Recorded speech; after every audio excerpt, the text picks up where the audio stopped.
Well, it's really a pleasure of mine to host Jerry Teixeira, and I hope I did not slaughter his last name, but he did coach me before we went on the air as to how to say it. He'll correct me in a little bit.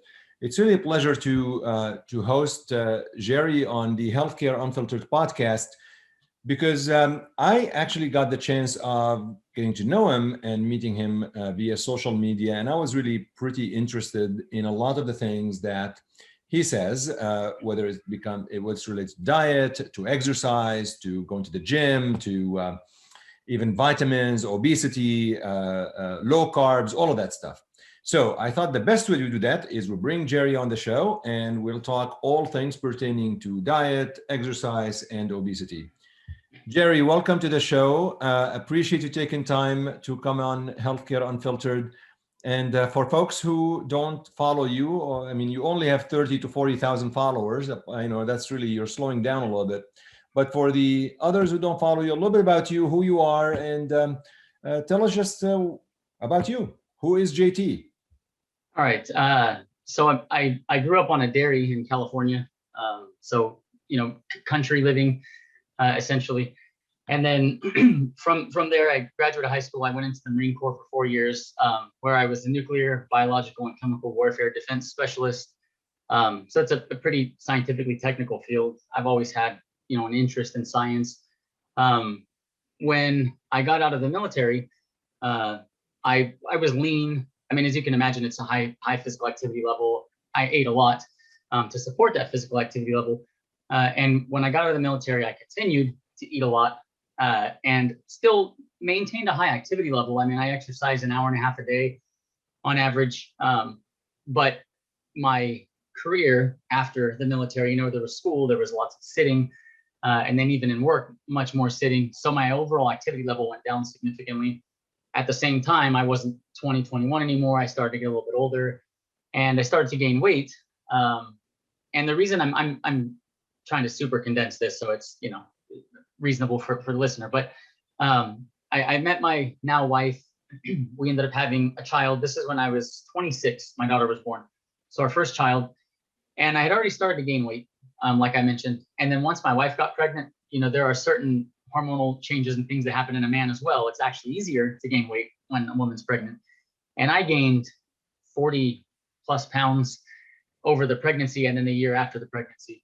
My activity level did drop, but that doesn't explain the huge increase in weight that I have. And so I got fat to the point that I was clinically obese. And I didn't realize the obesity part till I went for an annual checkup with my doctor and they put me on the scale. And he said, whoa, he's like, your weight's from last year to this year and the year before that to this year is definitely, you should probably do something about this. And like I told him, well, the new baby and, haven't been able to work out as much and all this stuff. But this experience showed me that, some people have the mentality that you can eat whatever you want as long as you exercise a lot. And so if you are physically active, then that gives you leeway with your diet. And, it will a little, but it's very easy to out-eat the level of exercise that most people would even consider a lot of exercise. For most people, an hour to an hour and a half a day, 6 days a week is a lot of exercise. And so the fact that I put on that much weight while I was, and there was days I skipped. You were exercising that much when you put on the weight? Most of it, yeah, because my wife, my daughter wasn't even born yet, and I had put on more than half the weight. And then after she was born, obviously with the new baby, the exercise volume went down. But really, it was I increased my intake of food. My wife was having cravings. We're going out to eat more. But in my mind, it didn't seem like the amount of weight that I gained was commensurate to, anything that I had done dietarily. And so what I think happens is we don't realize how easy it is to overeat. And we can get into this, later. But a lot of it at the time, we're eating out. And so it's restaurant food, processed foods, which now, way later, we learn can short circuit satiety signals and you don't feel as full when you eat them. So it leads to a natural overeating versus, home cooking with whole foods. But that was my first experience. Prior to that, being young and I'd say lacking some life experience, when I would see people that were obese or overweight, I defaulted to, well, they're just lazy. That was Right. that was in my little bubble. That's what I thought. And then once it happened to me, I was like, but I'm not lazy. And, I saw how easy it is for it to happen to anyone, even someone doing what they think is the right things. So that kind of opened my eyes a little bit and made me kind of look at the problem of weight gain and obesity from a different light. And then shortly after that, I did change my diet at that point. I started watching what I was eating. It was like chicken, rice, oatmeal, broccoli. This is in the mid 90s. So I'm sorry, mid 2000s. So, if you looked at any magazine, it was egg whites and oatmeal, very low fat, chicken breast, brown rice. And I did that and I lost weight. But the problem was it wasn't sustainable. I hated the food. After a few months, I was like, okay, I can't do this forever. But before you did that, you noticed you were gaining weight and you wanted to lose weight, right? I mean, that's right. So as you decided that you need to lose weight for a variety of reasons, mainly health, obviously, how did you decide what diet to follow? Like, what type of search did you do? Take us through the process that you went through so you could implement a new diet that you thought it's going to help you. Yeah. So at that time, 2007, my daughter was born in 2006. So this probably started around 2007. So I had bought some like Men's Fitness and, different magazines. I just started kind of acquiring information at that point. And so the common tropes that you saw in the mainstream avenues were eat every 3 hours to stoke the metabolic fire, small frequent meals increases the metabolism. And so I didn't really dig into, at this point, I wasn't interested in reading studies. I wasn't looking at the literature. I was looking at more what the media was presenting. And so that's where I got, they'll put sample diets and that kind of thing in stuff like Men's Fitness. So I pretty much went that avenue. And, like I mentioned, it did work. I was waking up in the morning, in the morning I would do eggs and oatmeal or oatmeal and a protein shake, just plain, nothing else in it. And then I was cooking, meal prepping twice a week, Tupperware chicken and rice with broccoli. It was super monotonous. But it was effective. But the problem in hindsight, and it wasn't for me, it wasn't sustainable, even though it was effective. And I think that's the problem with a lot of what people do is the sustainability is not there. And then when they transition out of that, they transition back into something that they like, but has the same consequences as what caused them to get fat in the first place. Right. So I knew intuitively I can't go back to what I was doing before because I'm going to get the same results that I got before. So I was doing this, 6 meals a day, meal prepping everything. And I was up to 220 pounds at 5'8" with a 38-inch waist. So I realized that's not huge relative to how as big as some people are. But, before I started gaining the excess weight, I was 155 pounds. So it's significant over, a time period. So it was probably 6 to 8 months where I got down to 195, which was better. I was no longer considered obese. I was getting to a healthier weight. And I started, I'd been weight training throughout that time. So I'm getting some muscle. So, for me, I'm never going to get back to 155, 165 pounds. That was a long time ago where my physique has changed. But I got to a point where I was just stuck and I wasn't losing weight any longer. And I'm still eating these foods that were just not sustainable, super bland. And one day I had just had enough. And I had a guy who's now passed away, but he referred a book to me. He said, hey, you should check out this book called The Warrior Diet by a guy named Ori Hofmeekler. He said, it's really interesting. It was a book recommendation that had been made to me and it kind of stuck. So I thought, okay, I'm going to check it out. And the way he kind of got me interested in it, he said, it's a book about eating one meal a day. And it explains why the current dogma of 6 meals a day and all that is not supported in the literature. He's like, you should check it out. And I said, okay, I'm going to read it. So I read the book. The book, if anybody's interested, it's written for the layperson 100%. There's no science. I mean, it's very, very like cultural, spiritual. It's written as a concept. And so it's not a science heavy book if that's what you're interested in. Sure. But I read the book and it made sense that at no point in history were we eating 3 hours, spacing meals out at 3 hours, eating 6 times a day. This is all a very new construct, right? Oh, you got to eat breakfast. Like the whole point of the book is, hey, what really matters is what you eat in a day, not how you split it up, not how you divide it. It's just what you eat in a day, right? So I read this book and I thought, and people I knew from the gym, trainers and all that kind of stuff, they're like, oh, because I said, hey, I'm going to try this. I'm going to give it a shot. I've always been interested in self-experimentation. I was pescatarian for a while. I tried a carnivore diet for a couple months.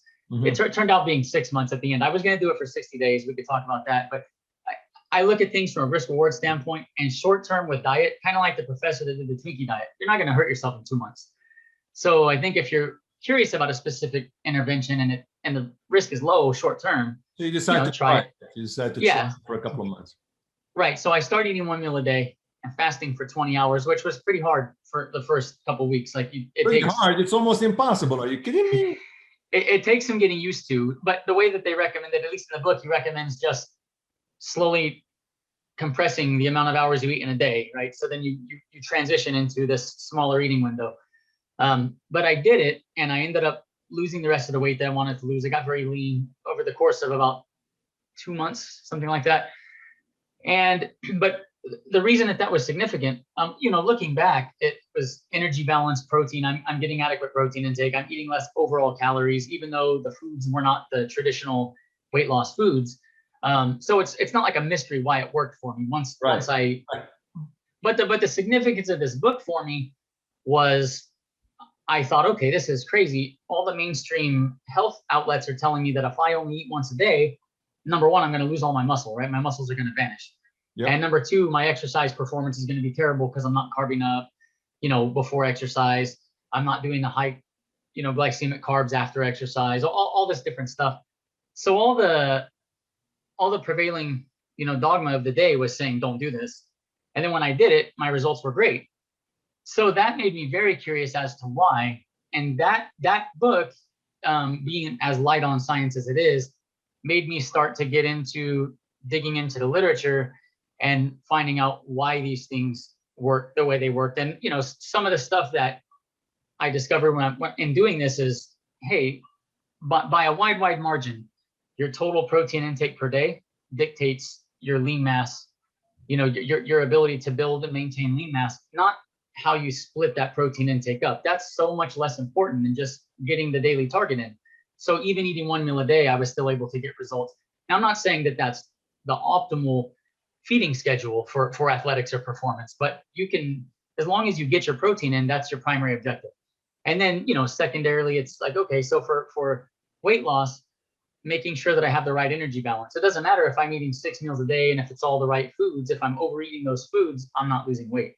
Right. So it kind of sent me into looking into literature and figuring out, okay, these things are what are largely driving change.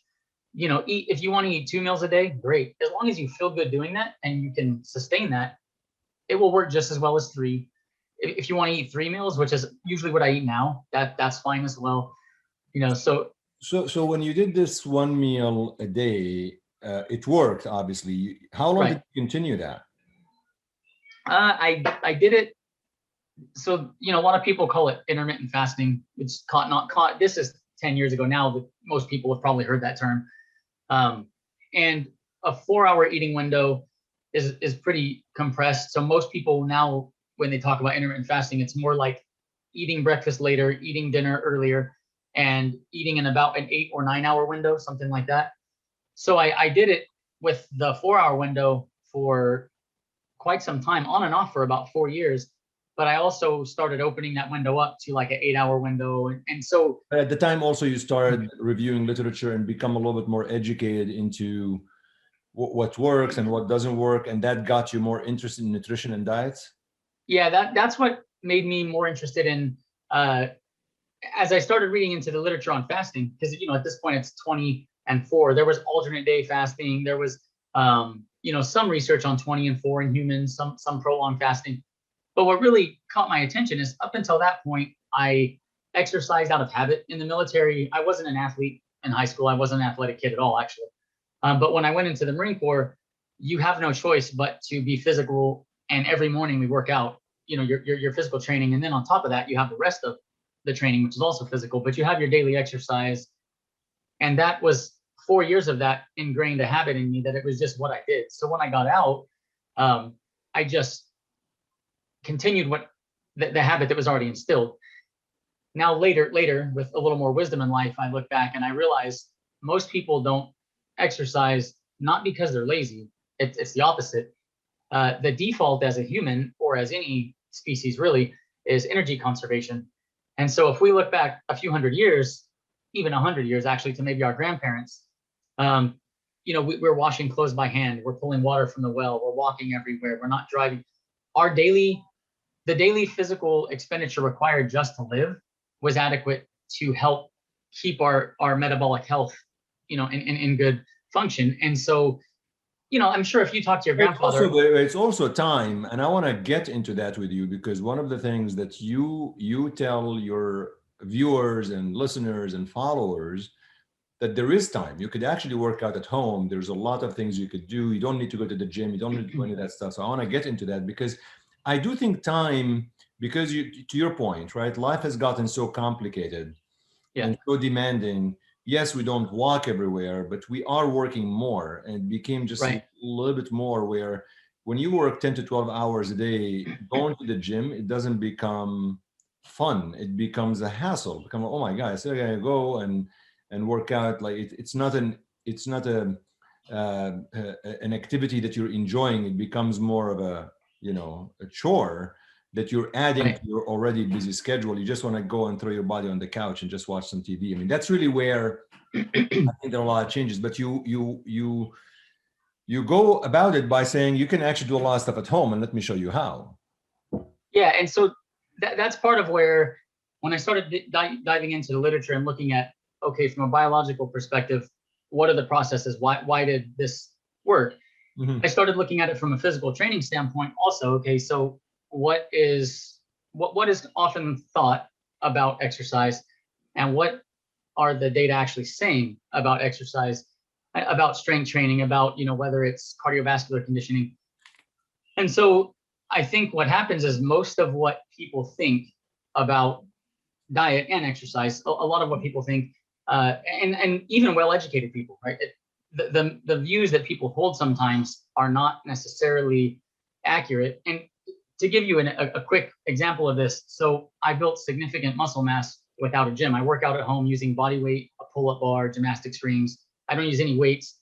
Well, very, very small amount of weights for certain things, which I'll explain. But I don't lift weights. I don't deadlift. I'm not squatting with a heavy barbell, none of that. And, I still to this day have people that will see me and they're like, oh, you're lying. You didn't do that with body weight. And I'm like, okay, I did build about half my muscle at the gym before. The last 6 years has been exclusively training at my house. I have kids. I'm busy. I don't want to drive to the gym. I don't want to stand in line. I don't want to wait. I don't want to do all that. Like, I get my whole workout done. Most people get in the car to go to the gym, and when they're pulling up at the gym, checking in, I'm already finished.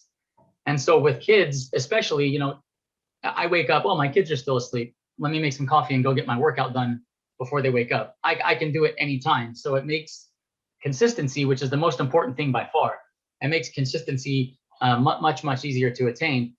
But at the end of the day, when it comes to muscle growth, so when it comes to hypertrophy, which is the technical term for muscle growth, what the research has shown is that if you train a muscle within a close proximity to failure, that an easy way to explain that to somebody is, if you imagine lifting a gallon of milk, or a fairly light dumbbell, 5-10 pounds, nothing too crazy. The first few repetitions probably feel like you could do it forever. There's no lactate buildup, right? There's no lactate buildup. There's no burn in the muscle. You're just lifting this light weight. And then all of a sudden you start to feel that little burn, and then it gets more pronounced. At some point, if you keep going, you won't be able to perform another rep. You'll reach what's called momentary muscular failure. What's happening is, as you lift a light weight, you have muscle fibers. You have millions of muscle fibers that are running through your body, and in each muscle, as that muscle contracts against resistance, more muscle fibers are recruited. So each repetition, you're recruiting more and more muscle fibers. But the key is, as you recruit more and more, the closer you get to recruiting the maximum number, which is the point where you fail, once you fail, you can't recruit anything else, that you're done. That is a major part of the hypertrophic response. So the reason that's important is people think, well, if you're not bench pressing heavy weight, because I'm a pretty well-built guy, you know, physique wise, if you're not bench pressing heavy weight, then you can't keep building muscle, which is not true. As long as you're training and you're taking that muscle within a close proximity to failure or to failure. The reason I stress that a close proximity is the research is pretty clear. You don't need to go all the way to failure to stimulate hypertrophy. Failing on a set is just the maximum that you can get out of that individual set. So if you're doing push-ups at home, the reason this is important, and the reason that I think what's missing from most beginners or body weight type exercise, P90X, more well-known programs, is that you're jumping around a lot. You're moving from one exercise to the next frequently. You're not taking the muscles to failure. And so they're not very effective for stimulating muscle growth, which is what a lot of people want out of their exercise, be they male or female, right? They want stronger legs. They want more, you know, maybe for women, they want more hind section, more quads. But if you're doing a more cardio dominant or a higher paced workout, and you're moving from exercise to exercise without getting close to failure, what's happening is you're not doing a very effective hypertrophy training. So I want to unpack some of this, Jerry. I want to go back to the diet a little bit. I want to unpack a couple of things, and then I want to unpack a couple of things with exercise. Sure. Because I want to give listeners a little bit more broader view, because as you know, there are different goals that people have, right? I mean, there are some folks that would say, you know what, I don't want to get bigger muscle wise. I just want to get leaner or something. And women may be different than men in terms of what the goals are. So let's go back to diet just for a little bit. What is your current diet? What do you actually eat currently? And how would that be different? I mean, I will use your wife as an example, let's say. I mean, you know, does she, you know, being a female, what is, you know, how her diet differs? And then take me through, I've had a couple of episodes on keto diet and, you know, the low carbs. When you say low carbs, can you tell listeners what you have for breakfast, for lunch, for dinner? I just want to be a little bit more practical in terms of some examples. And is your diet keto diet, or what do you call it? The JT diet, keto diet, something completely different? So take us through more details into that diet and supplements to the diet as well, that what you do in terms of vitamins and so on. Okay, so around the time I started, after I read the book I told you about, the Warrior Diet, when I started reading into the literature on fasting, on not just fasting, but caloric restriction, and you see the studies showing that caloric restriction is still the most effective, you know, so-called longevity intervention that we know of. And it's been displayed to work from, you know, flies to worms to rhesus monkeys. And, you know, in humans that are practicing it, when they look at the hallmarks of aging, when they do blood work on these people, when they do different analyses, what they find is that they are aging more slowly based on what we can, you know, the way that we can quantify it. So what really kind of made me, or what I was fascinated with, was the fact that different lifestyle interventions could have such a significant impact on our potential health and lifespan. So that was about 10 years ago. That got me very, very interested in, okay, well, what else can I do? I want to live as long as possible. At this point, I think having a kid changed. Yeah. Hey, I want to look good, right? Like I want to look good. I want to be fit. Into, hey, I don't really care as much about that. Not that I don't want to look good. I mean, you know, everybody wants to look good. For better, for worse, humans have cared what they look like for 5,000 years plus. I mean, you know, it is what it is. But that's not my primary motivation. What I always try to tell people with my content is general health comes first. And then after that, performance, strength, whatever it is that you're interested in, you optimize for those things. But I would never do something that I feel from a risk reward standpoint is going to detract from general health, potential longevity, that kind of stuff.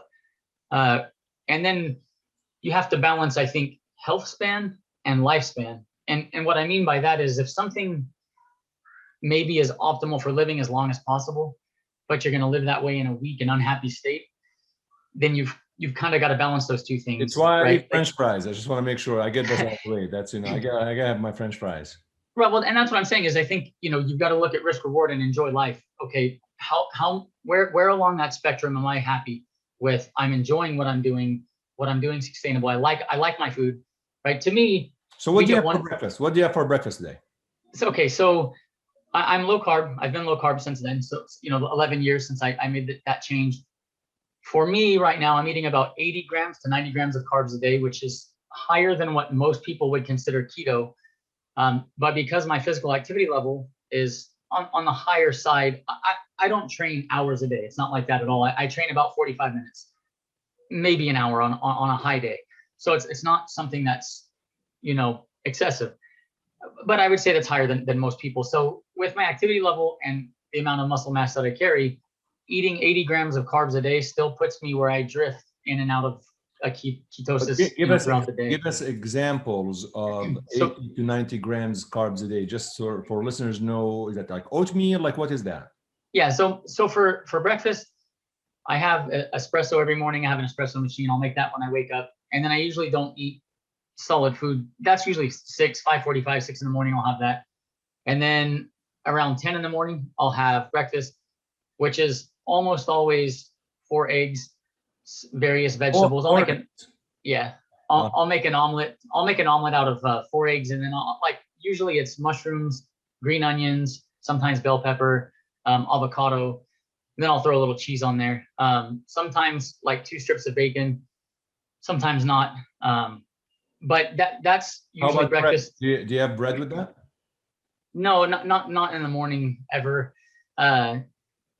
So breakfast is almost always, to give you an example, some people are different, but if I have something like oatmeal in the morning, I do feel very full. It's satiating. I feel fine, but an hour later, I'm very tired. I start yawning. My energy levels dip mid-morning. So when I keep my carbs low in the morning, especially, I feel more energetic throughout the day. And then at lunchtime, I'm almost always the same exact lunch. I'll do Greek yogurt, non-fat Greek yogurt. I'll do about 1.5 cups of that. And then I'll do about 1.5 cups of berries, either raspberry, blueberry, strawberry, or a mixture.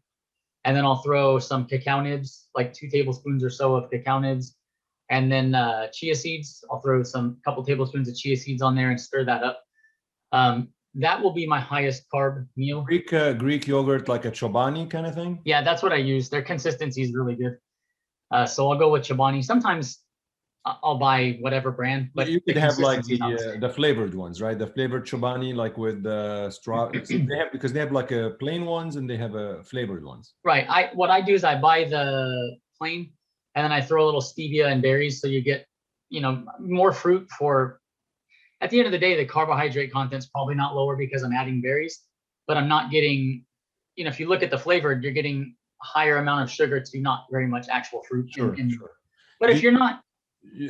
By the time you got to lunch, do you have any fruits? Like I could tell you, I love having peaches and sometimes oranges. I sometimes have a peach and an orange in the morning. Is that a bad thing? Well, no. So the thing is, at the end of the day, and the data are pretty clear, a ketogenic diet or a low carb diet, from a weight loss perspective, if we're just talking about weight loss, if the total amount of food, so the calories eaten at the end of the day, as long as you don't overconsume and you eat the right quantity of food, there's no metabolic advantage from a weight loss perspective to a ketogenic diet. In my experience, and why I think it, for the people that say, hey, it works better for me than anything, is if you can only have less than 50 grams of carbs a day, you automatically are not eating any ultra processed food because it's almost all carbohydrate driven with fat. It's not, I'm not blaming carbs because it's also high fat, high carb. You put that together, chips, cookies, all of that. But a ketogenic diet eliminates all of that. And so I think for people, as long as they can adhere to a ketogenic diet, it's very effective because it removes those foods that we know are so easy to overeat. But yeah, for people that are listening, don't feel like I know I should be eating low carb. In fact, if you look at the longest lived populations in the world, they don't eat low carb. So, if we want to look at, you look at Italy, the Middle East, you look at, Japan, you look at most Asian cultures, they don't have obesity problems. They eat higher carb diets. So take me to dinner now. We got lunch, now at dinner. Yeah. So, okay, dinner time. And you don't eat between meals, right? No, yeah, I don't snack between meals. So I do 3 meals, and I eat those from about 10 in the morning till about 7 o'clock in the evening. So that's like my eating window, so to speak. And dinner will usually be higher vegetable. So like last night I did garlic, onions, and a whole head of purple cabbage.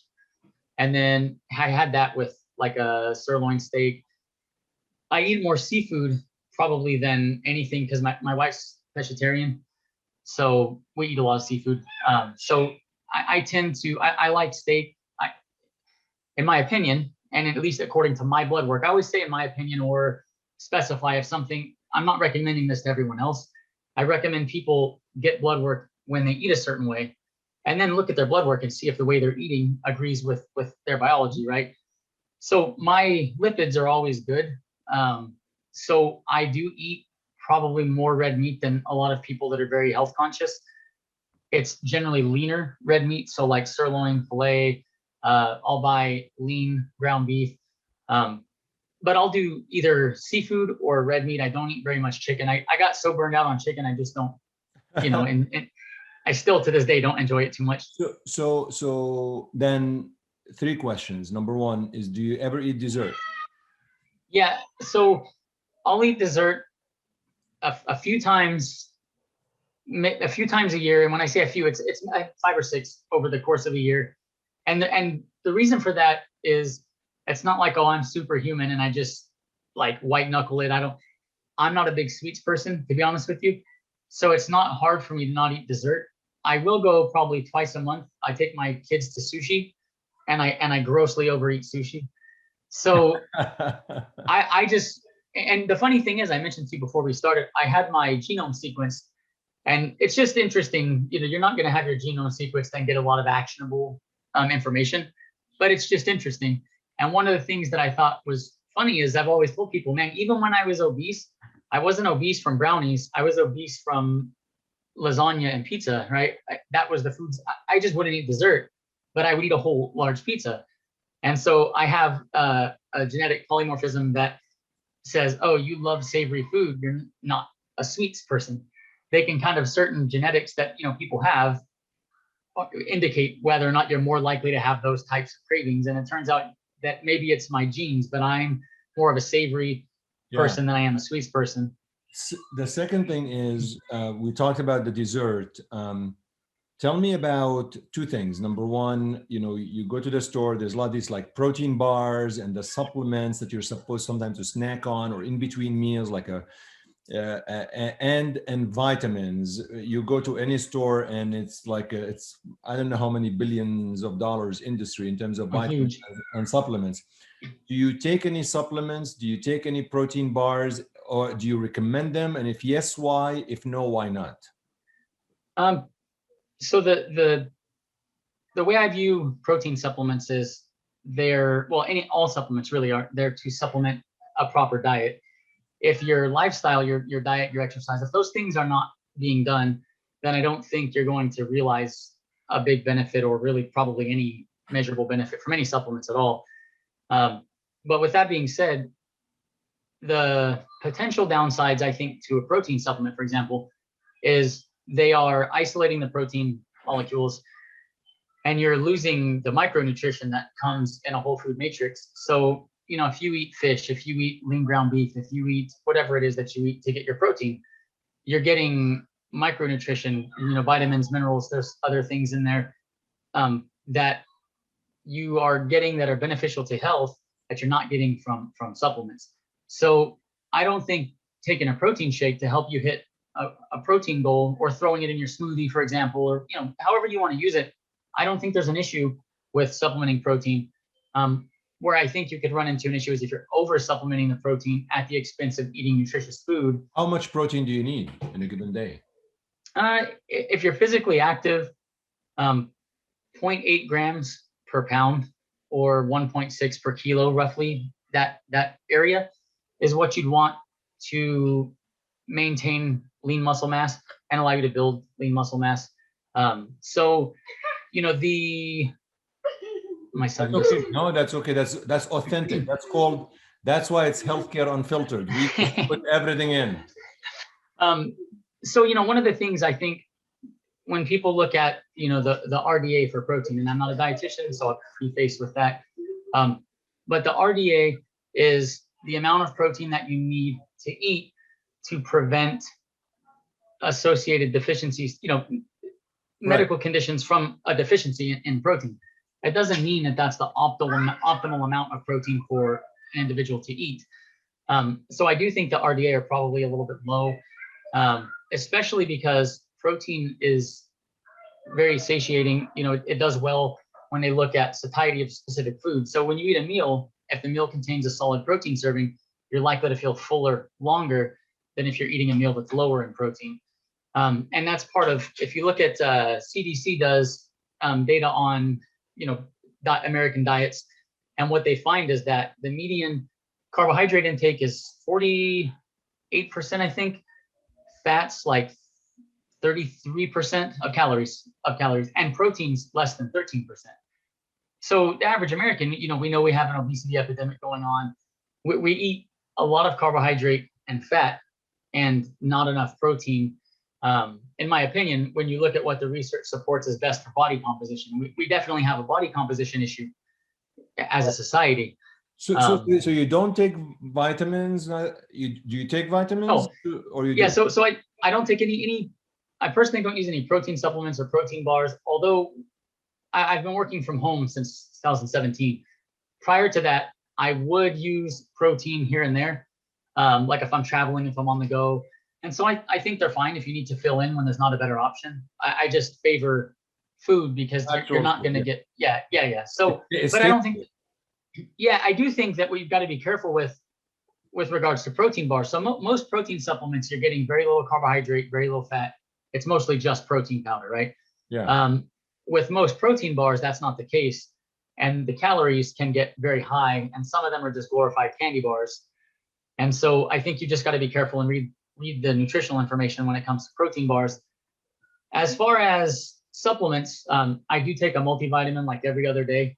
And the reason that I do that is it's no matter how you eat, it's possible that you have some deficiencies here and there in various micronutrition. So I think taking a multivitamin for people, there's, from a risk reward standpoint, there's literally, I mean, I guess I can't say no risk, but if you read the data, it's, I mean, for you at least, the reward is more. But how hard is it, Jerry, to stay on a low carbs diet for goodness, like over a decade right now for you? For somebody who's listening, like it sounds torture.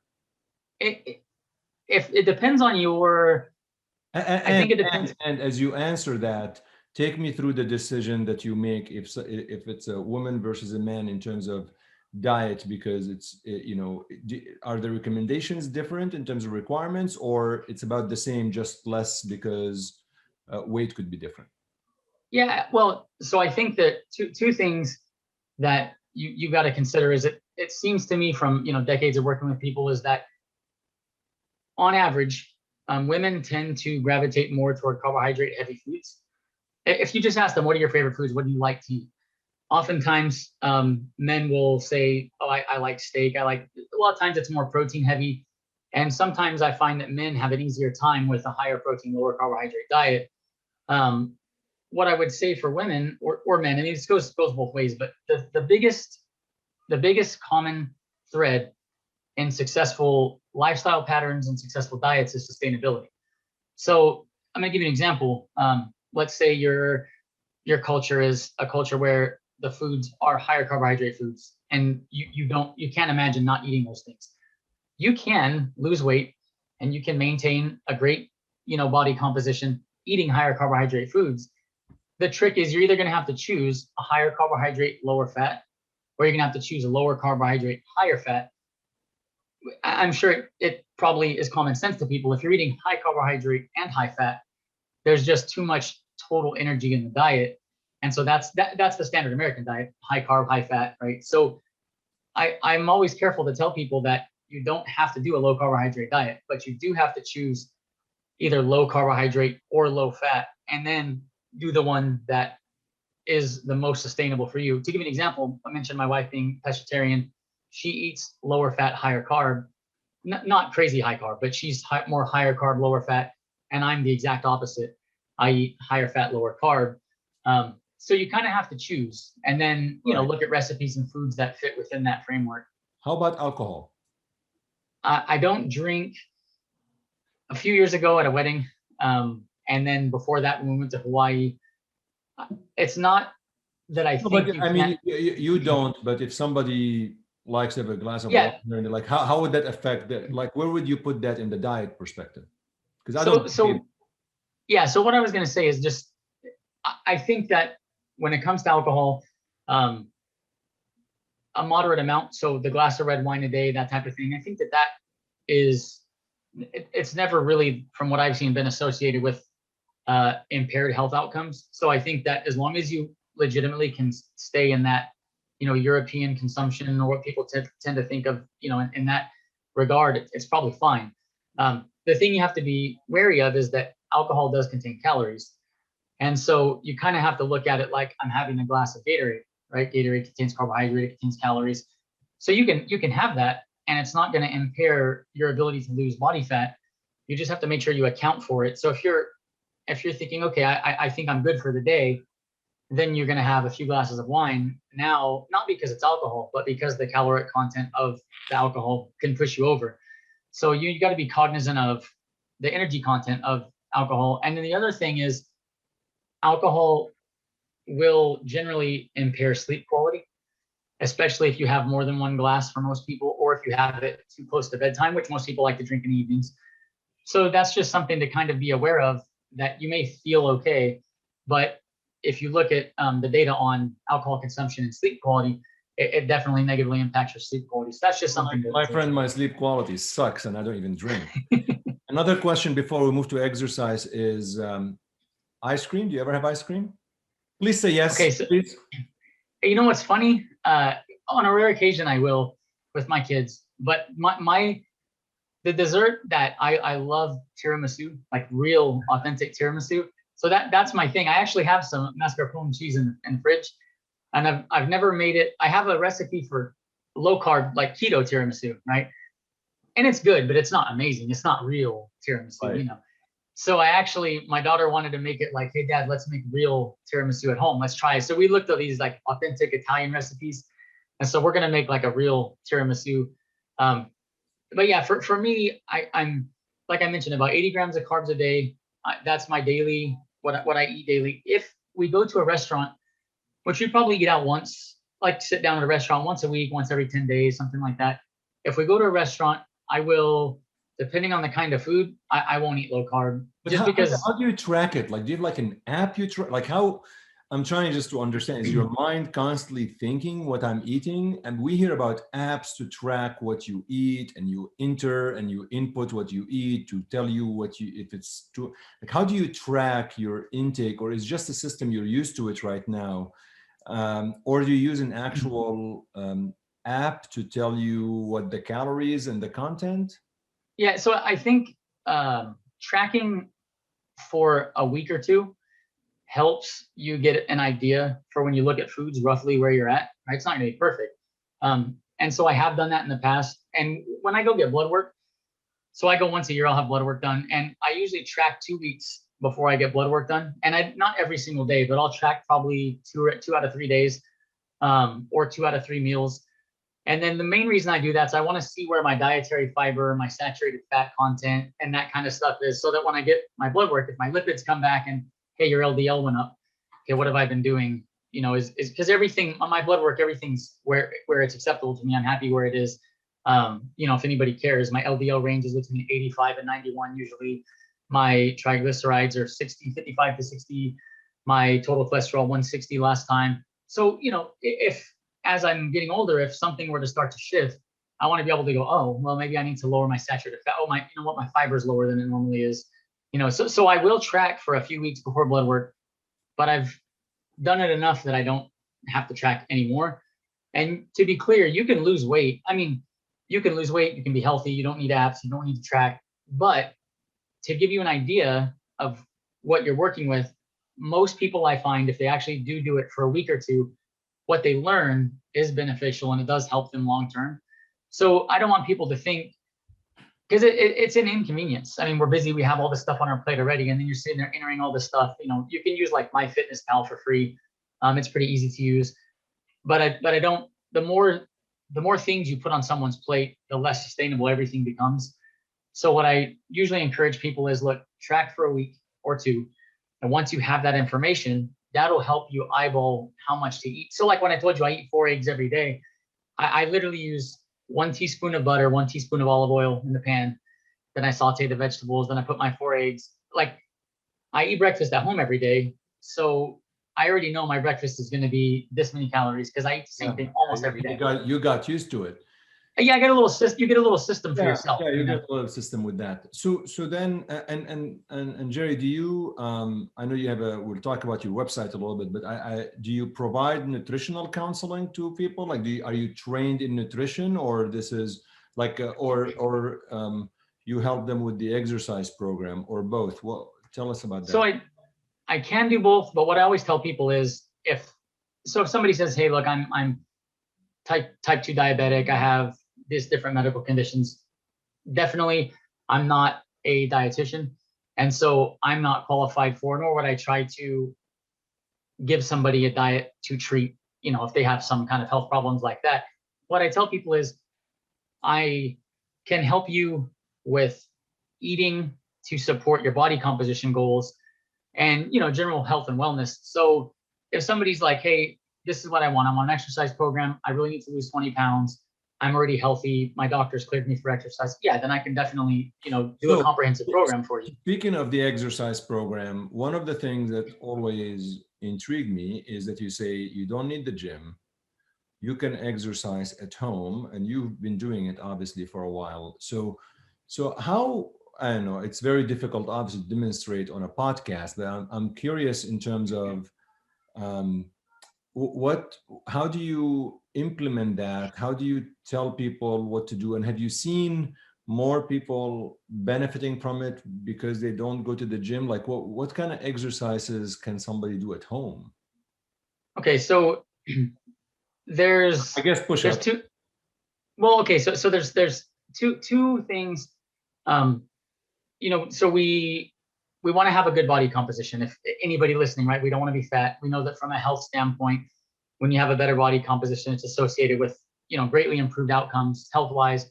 But, generally you tend to, if you're leaner and you look better, you feel better. There's always different benefits. So there's all these reasons to exercise.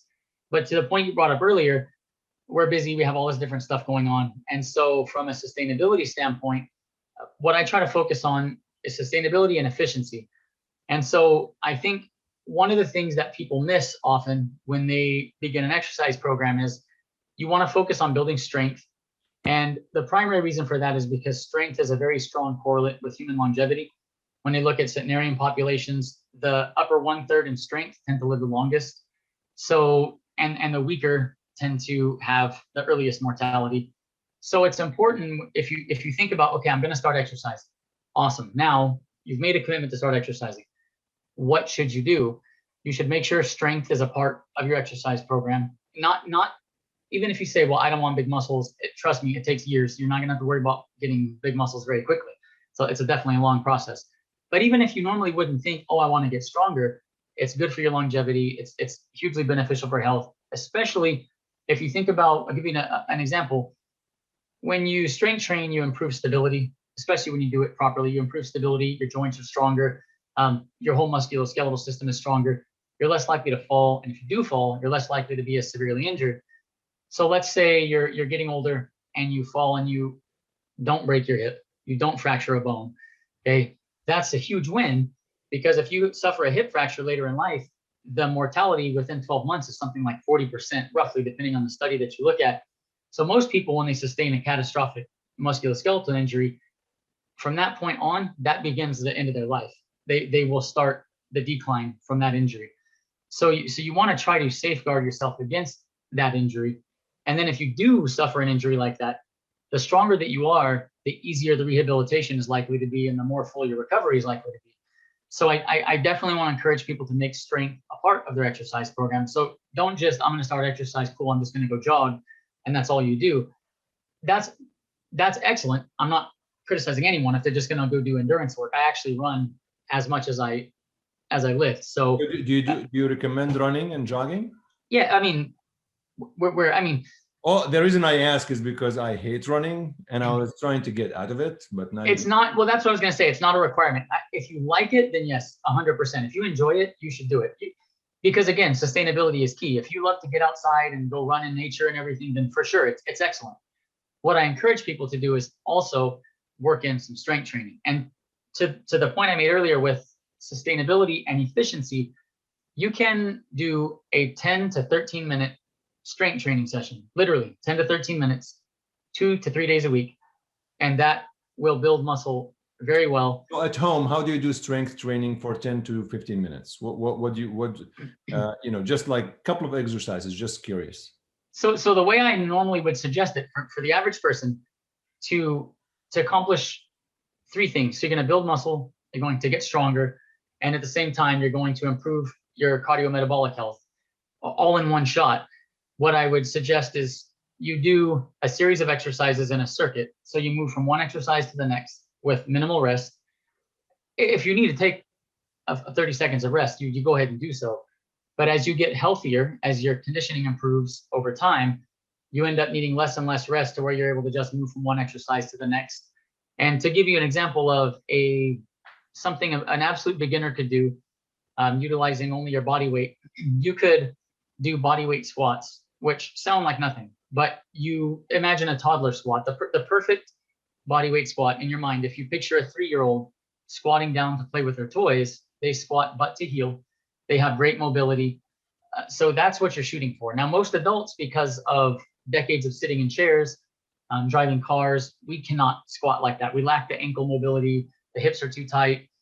So what you would do is maybe you start with a low chair. So like a fold-out chair or something you have at the house, and you would just squat down till your butt barely touches the chair. And the purpose for the chair is if you have poor ankle mobility and you're going to fall over backwards when you squat deep, this prevents you from falling and injuring yourself. So you would just squat to the chair, and as soon as your butt hits the chair, you stand back up, squat down, stand back up, and you literally just do those squats until you feel like you can't perform another squat, and then you're done with that exercise. And then you would go from those squats directly to push-ups. A lot of adults cannot perform a push-up on the ground. And so the beauty of calisthenics, bodyweight training is it's infinitely scalable. So what you would do if your power to weight ratio, so let's say you have excess body fat, your muscles are very weak, you would start by leaning into a wall. You would stand facing the wall and do push-ups against the wall. And you would do those push-ups until you don't feel like you can perform another rep. And then at that point, you're done with that exercise. You move on to the next exercise. And you would do the same thing through 4 exercises or 6 exercises, for example. And then once you make it through that circuit, you're done for the day. And so your entire workout's finished, depending on how many exercises you do, somewhere between, any 8, 10, 15 minutes tops. And I'm trying to think, I mean, this is really very practical for folks who travel. And, right. Right. I mean, I think when you travel, it's very difficult sometimes to make it to the gym. So you actually end up doing in your hotel room or just wherever you right. are in a way that it's pretty interesting to do that. So do you, is that something, do you, I mean, I'm trying to, do you have clients or people who actually call you or visit your website so you could customize a program to them based on their lifestyle? Yeah, I do have people that they'll want a custom programming done. And then what I do is I use an app. So I populate a calendar for you with all your workouts, across however many days a week we decide you want to exercise for. And then we program that out for 8 weeks or 16 weeks. And it allows you to log in. And one of the biggest things for people is accountability. If they don't, sometimes it's that extra push of knowing you have to log in and say, hey, I did my workout for the day. Here's my reps. Here's where I'm at. And then I'm reviewing it and we're talking back and forth. But at the end of the day, that's one of the reasons, like I just mentioned, or like I mentioned earlier, rather, taking your sets close to the point where you fail, that's the key to building muscle and adapting to that exercise. So the reason that's important is if you did that circuit style training, like I just mentioned, in 15 minutes, and you move right from one exercise to the next. It's actually how I do my own workouts. And so yesterday I was in a hurry. I did my upper body session. I had to go pick my kid up. So I mean, it was like 12 minutes. I only did enough exercises to get where I'm finished in 12 minutes. But my heart rate was 145, 150 while I'm resistance training. So this is my, what somebody would normally consider that they're weightlifting. So my heart rate is elevated over that period to a point to where I'm getting adequate cardiovascular work out of this also. If you think about what most people do for traditional weight training, maybe they do one set of their bench press, and then they're going to rest for a few minutes. Then they're going to do one set of something else. They're going to rest for a few minutes. There's nothing wrong with that. But the problem is your heart rate for most people, just to give you an example, even if I did a very heavy set on a bench press, I will maybe get to 110 heart rate. So if all you do is lift and you do the leisurely longer rest periods like most people do at a gym, it's still beneficial for you. It's still good for you. And again, strength and muscle mass are correlated with longevity. So again, I'm not trying to turn anybody off from a specific style of training. But in my opinion, and based on the data that are out there, if you weight train and you take longer rest periods and you're not really getting your heart rate elevated, you're probably not getting adequate cardiovascular work from that weight training. So the problem is, from an efficiency standpoint, now you have to add cardio and you have to weight train. So really what you do is almost mini CrossFit. Yeah, it's similar for most people, because again, when I say most people, I don't know if it's 70%, but people reach out and they say, hey, look, I want to be healthier. I want to build some muscle. I want to be stronger. I don't have a lot of time. Okay, we're gonna be as efficient as possible. What happens is, when you want to optimize for one of those things more, if somebody says, hey, I really want to get my VO2 max up, I want to be as cardio metabolically fit as possible, I want to go run a marathon. Well, you're going to have to do a lot of running, right? I mean, you want to optimize for that. You're going to have to target that more at the expense of some of the time you would put into strength or some of the time you would put into muscle mass. Sometimes I've had women that are underweight and they say, hey, I really need to build more muscle. And so it's like, okay, we're going to have you rest longer. And by resting longer, sure. Yeah, so there's customization. Yeah, exactly. And so that's where, when it comes to exercise, you just have to think about what are your goals. But for most people, just to be healthier, you can just resistance train with body weight or with weights, whatever you prefer.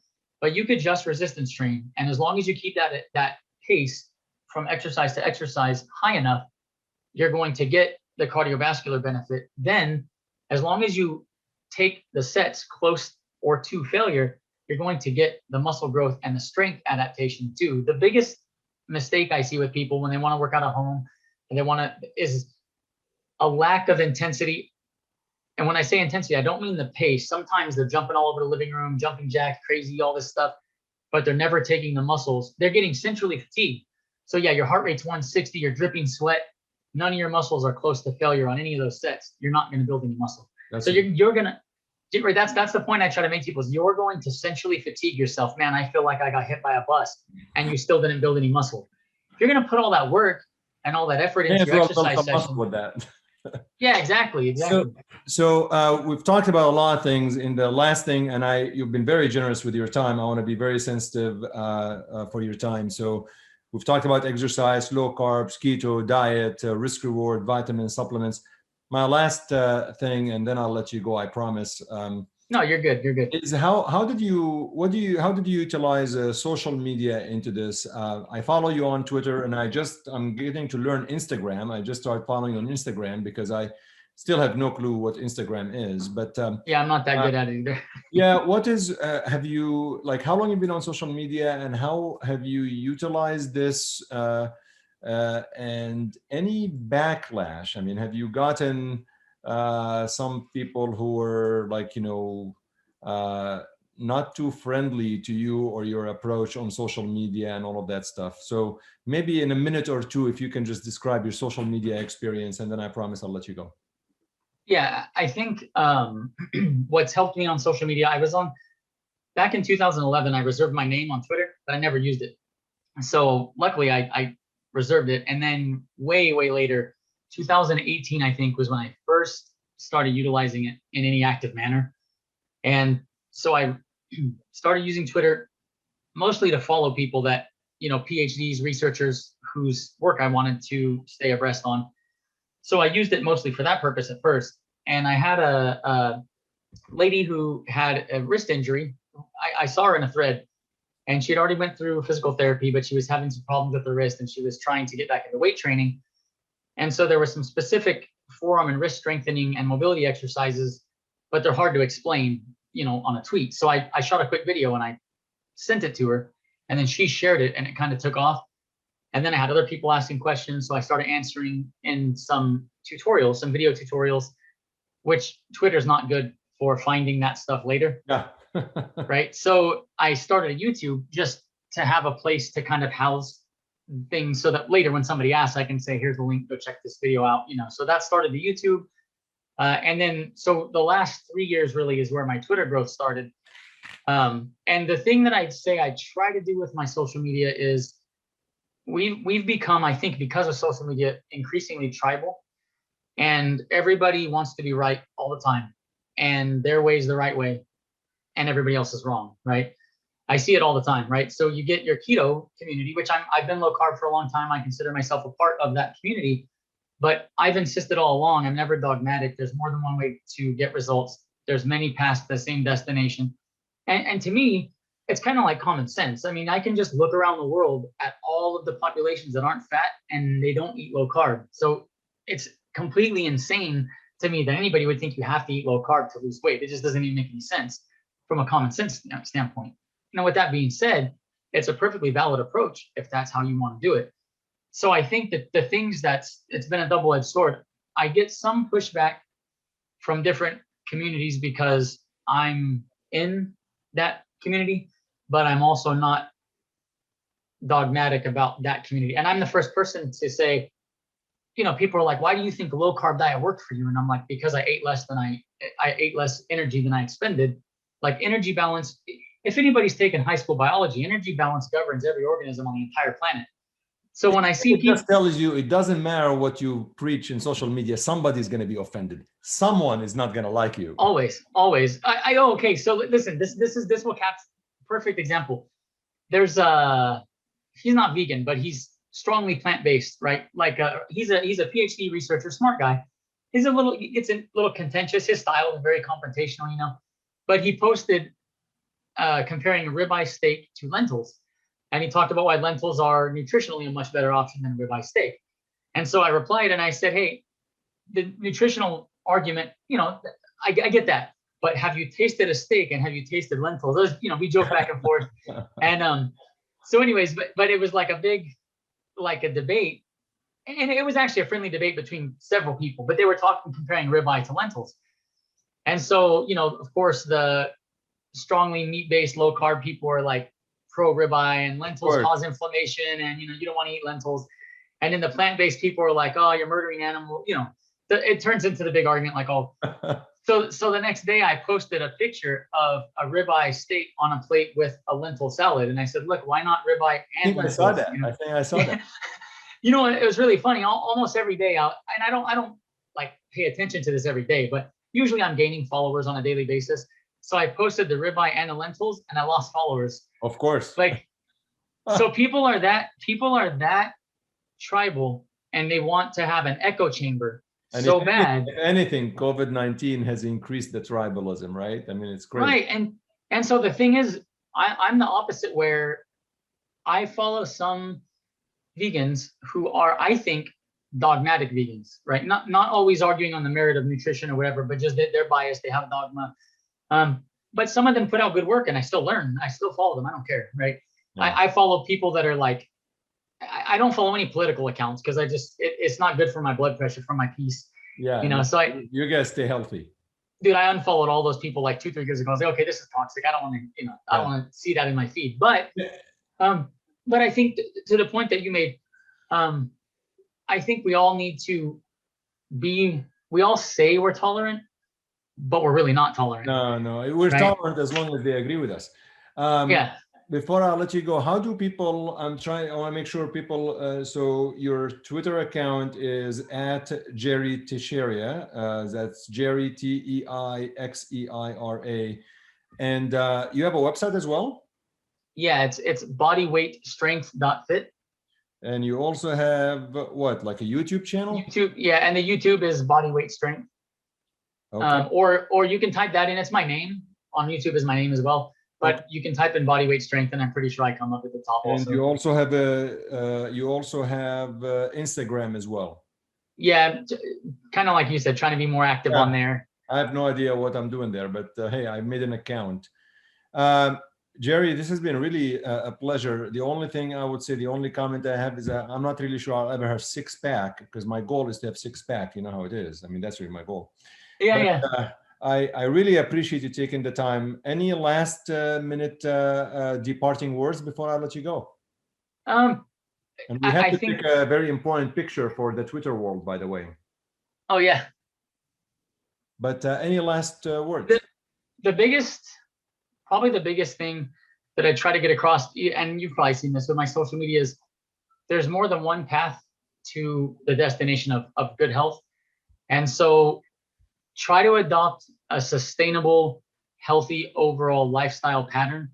And so one of the things I see all the time, and I understand it because we all have to, you can fast, but you can't fast forever, right? So everybody's got to eat, which means everyone has skin in the game, everyone's invested, which is why I think everyone wants their diet to be the best, their way of eating to be the best.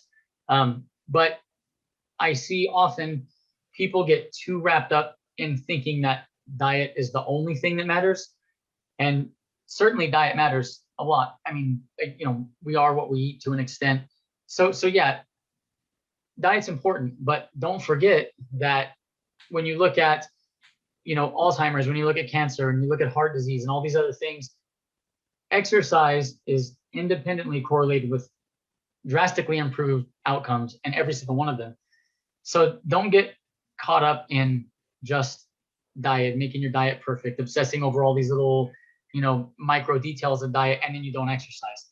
At the same time, exercise can't do everything that your diet can do. You've got to do both. You also got to sleep well.